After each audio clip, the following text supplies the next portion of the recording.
साथियों, आज फिर मैं एक बार आपके समक्ष एनओएस के दुनिया में एक जो बज़वर्ड है, जो एक शब्द है जिसकी बड़ी चर्चा होती है, वह है टीओसी।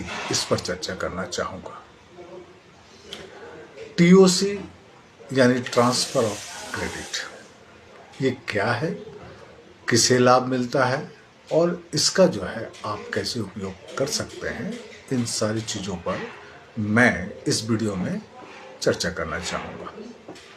सबसे पहले मैं ये बता दूं आपको, टीओसी शब्द जो है यह ओपन और डिस्टेंस मोड में जो स्कूल्स एंड यूनिवर्सिटीज़ चल रहे हैं उन्हीं पर सबसे ज़्यादा लागू किया जाता है या लागू होता है या वे लोग लागू करते हैं। रेगुलर में थोड़ी दिक्कत होती है और बहुत कम ऐसे रेयर ऐसे बोर्ड हैं जो टीओसी को जो है लागू करते हैं या कंडक्ट करते हैं।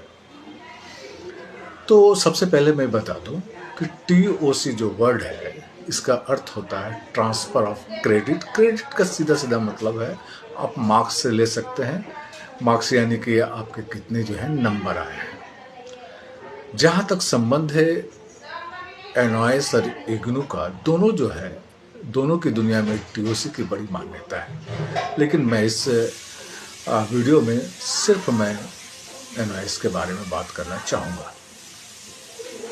सबसे पहले मैं बताऊं कि अगर कोई ऐसा व्यक्ति, कोई ऐसा स्टूडेंट्स जो 10 में या 12 में किसी वजह से फेल हो गया कुछ सब्जेक्ट में और कुछ सब्जेक्ट में पास हो गया, ऐसा किए हुए हो सकता है कि कुछ साल भी हो गए हों, अचानक उनके दिमाग में आता है कि अब जो है एनओएस से हमें पास करना है या फिर अपने प्रमोशन के लिए, अपनी तरक्की विकास के लिए हमें फिर से एग्ज़ाम देना चाहिए, आगे बढ़ना चाहिए।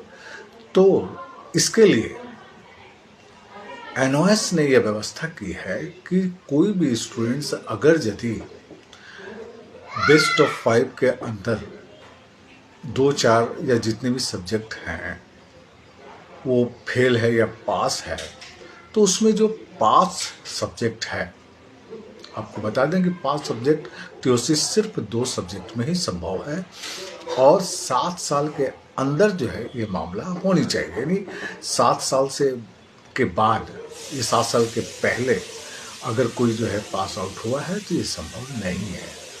यानी कि आप अपने पास नंबर को बिना सब्जेक्ट दिए, बिना एग्ज़ाम दिए, उस सब्जेक्ट का एग्ज़ाम दिए, आप उस नंबर को कैरी फॉरवर्ड कर सकते हैं। यानी कि 2 सब्जेक्ट का ही आप दे सकते हैं।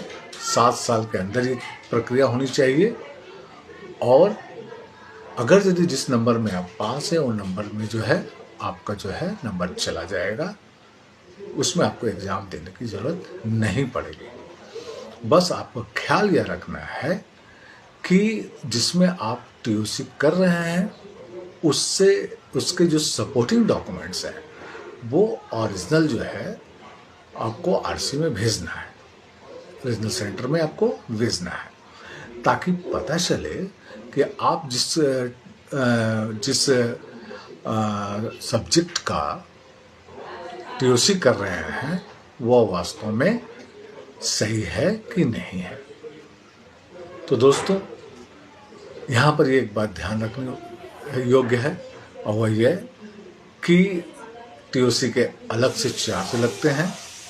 टीओसी जो है मात्र 2 सब्जेक्ट में ही हो सकता है। टीओसी जो है आपका 7 साल के अंदर अगर यदि आपने कहीं फेल किया है किसी सब्जेक्ट में, किसी आप 10 या 12 के किसी एग्ज़ाम में, तभी वो आप कर सकते हैं।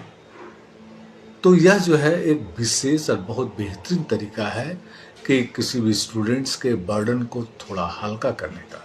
मैंने आपसे बार बार कहा है कि एनओएस और इग्नू जैसे जो बोर्ड हैं ये बहुत ज़्यादा एक्सपेरिमेंटेड है और एक तरह से प्रो स्टूडेंट्स है। स्टूडेंट्स के ज़रूरतों, स्टूडेंट्स के प्रॉब्लम्स के मद्देनज़र ये काम करते हैं। अगर यदि मान लिया जाए कि आप यदि 5 में से 2 में आप पास हैं, बढ़िया नंबर है, आप अंदाज़ा लगाएं कि आपको 2 का जो है 2 नंबर का कैरी फॉरवर्ड जो है हो जाएगा 2 सब्जेक्ट का, और मात्र 3 सब्जेक्ट आपको देने पड़ेंगे। हाँ, लेकिन एक बात का जो है आपको ध्यान रखना होगा कि जिस सब्जेक्ट को आप टीओसी करेंगे, यानी जिस सब्जेक्ट का नंबर आप कैरी फॉरवर्ड करेंगे, वह सब्जेक्ट जो है एनओएस में जो है वह सब्जेक्ट या उससे मिलता जुलता सब्जेक्ट होना बहुत जरूरी है, अन्यथा संभव नहीं है। Thank you, bye bye.